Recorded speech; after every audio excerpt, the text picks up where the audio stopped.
Hello, I am Aleya from ToleratedCinematics.com, and today I will be showing you how to do some 2.5D parallax effect in Adobe After Effects. A lot of people call this 3D parallax, but actually it's 2.5D as it's 2D images in a 3D space. It's not actual 3D, so we know better and we call it 2.5D like some real professionals here. So we are going to create this over here. Let me make a preview.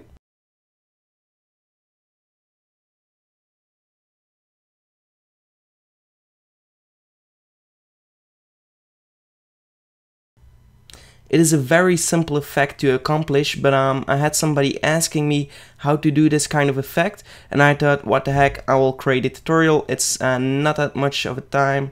As you people might know, I don't really have much time to make complicated and long tutorials right now. I will try to do that in the future, but for now it will just be the simple and short tutorial. So let's get started.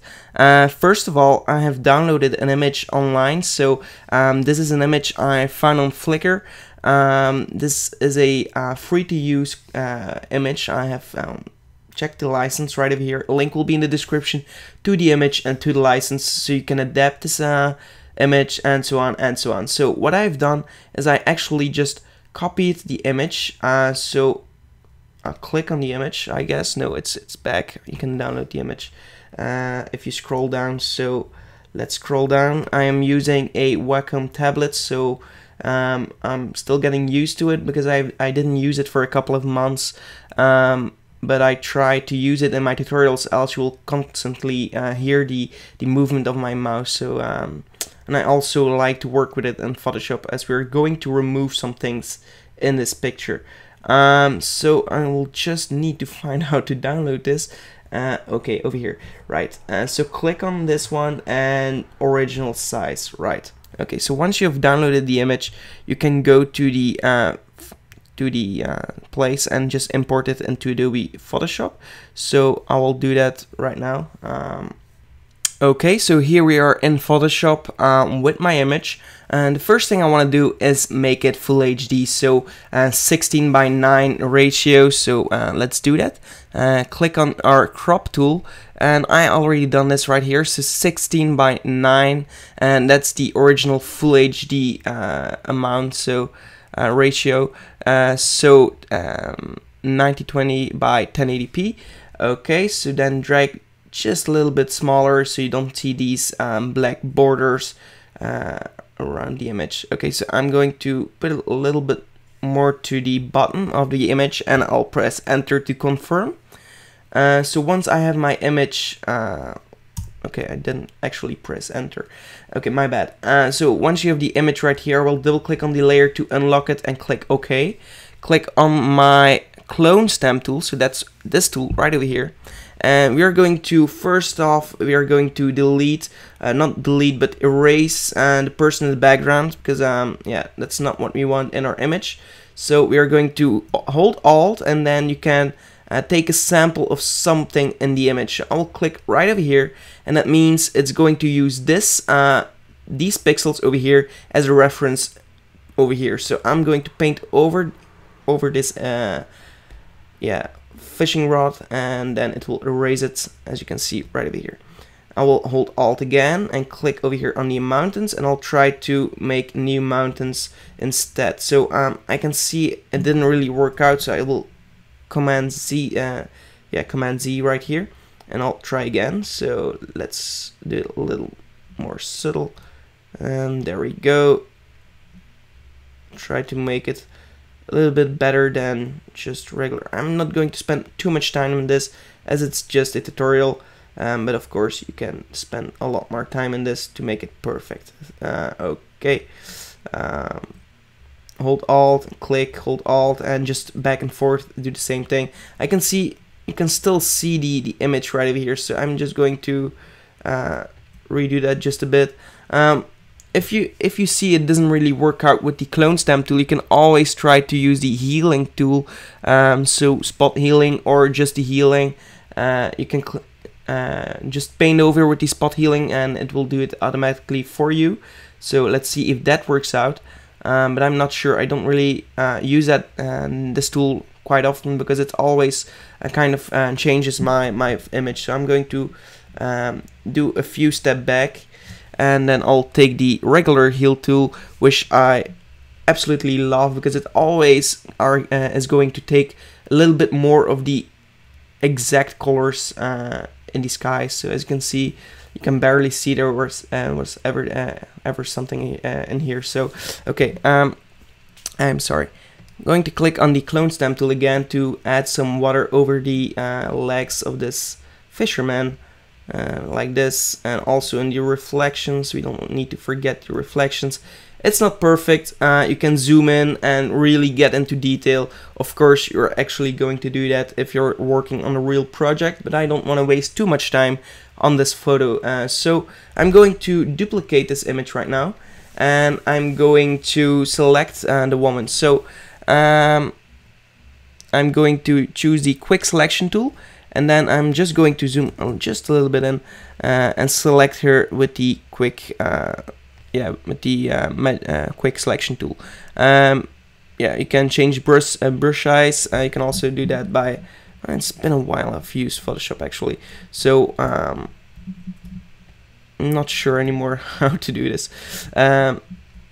Okay, so it's Control Alt to make it larger and smaller, of course. Okay, so make it a little bit smaller, and then just paint over the woman. So that's where the Wacom tablets come in handy. I absolutely love to work with these to do removals or to paint something, like also rotoscoping in After Effects. I absolutely love to do that with the Wacom tablet. It's also a lot healthier for your hands, and I'm not making any advertisements, so it's not like they pay me to say this, but I actually like it a lot. Okay, so you do it roughly the first time, and then you're going to get into detail. Hold Alt to reverse the selection, so to erase selections. So right over here, we want to erase this, maybe a little bit over here, and also in here, and get some of this back, and then just make it smaller, zoom a little bit more in, and then really get into detail. So try to do it like this. It's a little bit harder than I thought, but it will work out fine. Okay, here we can do it later. That's something I'll show you in a second, how to erase hair perfectly. So just take the real parts, the solid parts, like this. Okay, make it a little smaller. Alt to reverse the selection. Okay, there we go. If I'm going a little bit too fast for you guys, it means that you didn't really you don't master Photoshop enough, and I would recommend watching other tutorials before watching mine. I know I'm going a little bit faster than I should, but I'm actually making this tutorial not for the beginners in Photoshop. I'm making this tutorial for people that want to get to know After Effects and not Photoshop, so I don't want to spend too much time explaining this process. Okay, there we go. Make it perfect. If you really want something to be perfect, I would recommend using the pen tool. I know a quick selection doesn't always work out fine, but in this case I'll just do it this way. So you just have to find your own way of selecting your subject as best as possible. So I know it won't be perfect. Okay, so over here, a bit of these chords, yes.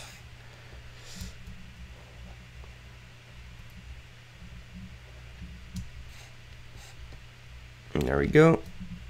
No, Alt to erase this and select a little bit more of this, and I think we are done with the complete body. So now what we want to do is zoom out just a little bit and click on Refine Edges, and to paint out the hairs and stuff like that, you want to check Smart Radius, and then just with spacebar you can change your your image, you can just go around your image if you hold space and then just drag.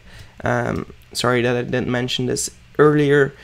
So what you can do now is actually just paint over the places where hair should be, and it's going to automatically find these really small details and erase them. So as you can see right here, it's doing a pretty good job.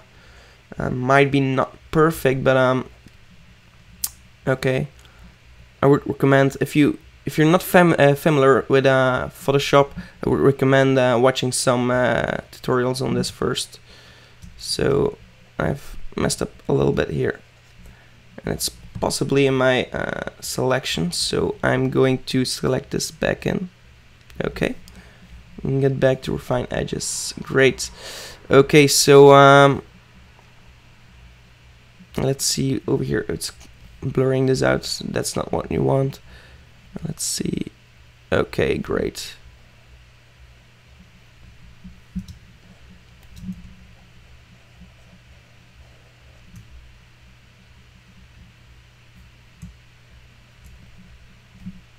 So I'm just going to speed up this process, and I'll get back to you once I'm done.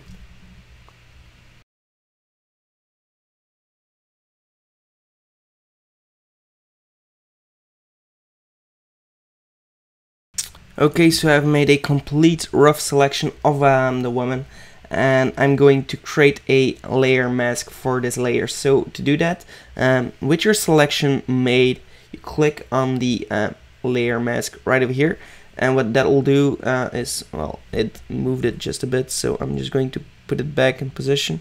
Okay, my bad.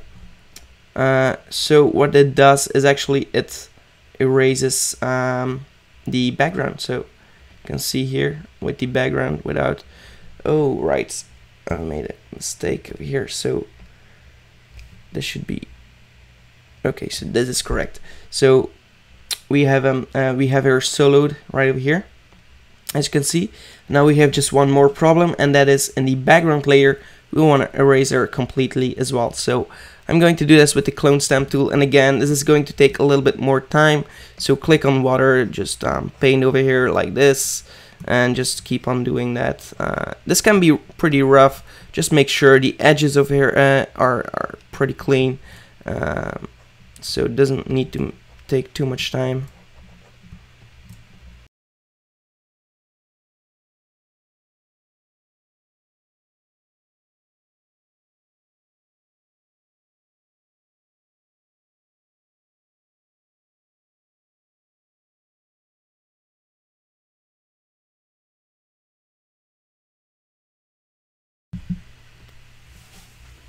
Okay, so here we have deleted her from the background. So I did it again, pretty rough, but again, take more time and do it perfect. So we have one layer with her solo and one layer with the background. So that's what we need. So now I'm going to enable all the layers and just save this Photoshop document. So save your file as a Photoshop document with layers. Okay, save it, and then jump into After Effects. In After Effects, import, oh, that's my Wacom that I'm not used to yet.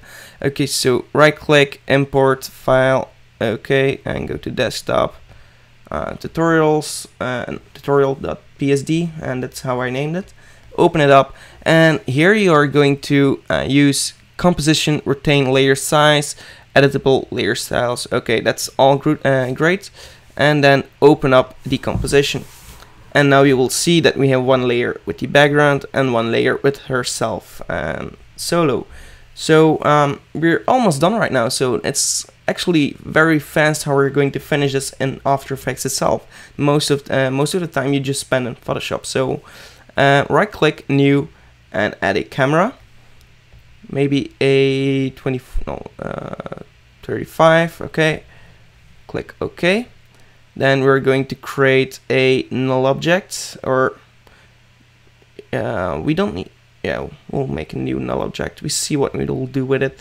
Okay, so now what we want to do is toggle these switches over here and create a 3D layer from for both of the layers that we made in Photoshop, and the background layer, so I suppose it's this one.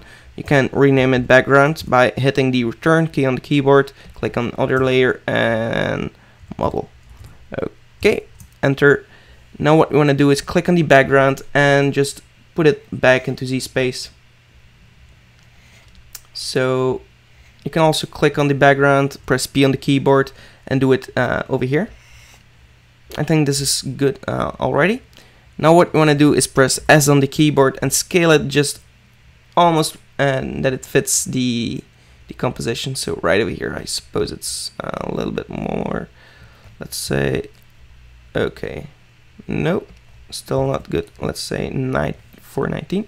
Okay, so it's a little bit over the complete composition, but that doesn't really, yeah, that's not a big issue actually. So if you click on your camera right now and you go to orbit your camera, so click over here, orbit camera tool, you will see that we have some kind of parallax effect, but I always used to just use the position of the camera, and that's where the null comes in.